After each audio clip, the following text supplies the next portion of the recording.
P Q সমান্তরাল T S, এই যে পি কিউ সমান্তরাল টিএস লেখা আছে, তাহলে পি কিউটা বলে দিয়ে 55 ডিগ্রি।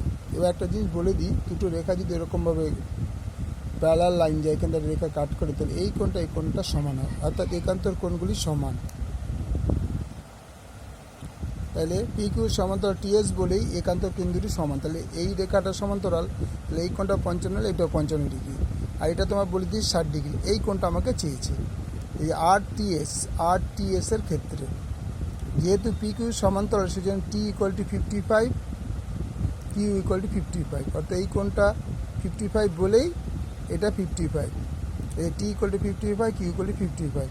এবার ত্রিভুজ আর টিএস এর ক্ষেত্রে দেখো, এটা 55 degree, T equal to 55 degree, 60 degree, তাহলে আরটা কত, এই এক্সের মানটা কত? তাহলে আমরা জানি তিনটে কোণের সমষ্টি 180 ডিগ্রি, তো আর ইকুয়াল টু 180 ডিগ্রি থেকে দুটো কোণের সমষ্টি বিয়োগ করতে হবে।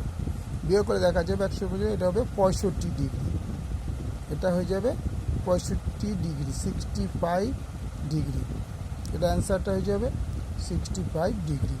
ওকে, আর এর মান আর হচ্ছে এক্স, আরটা হচ্ছে এক্স দ্বারা ইন্ডিকেট করা হচ্ছে, তাহলে এক্সের মান 65 ডিগ্রি। Okay, thank you.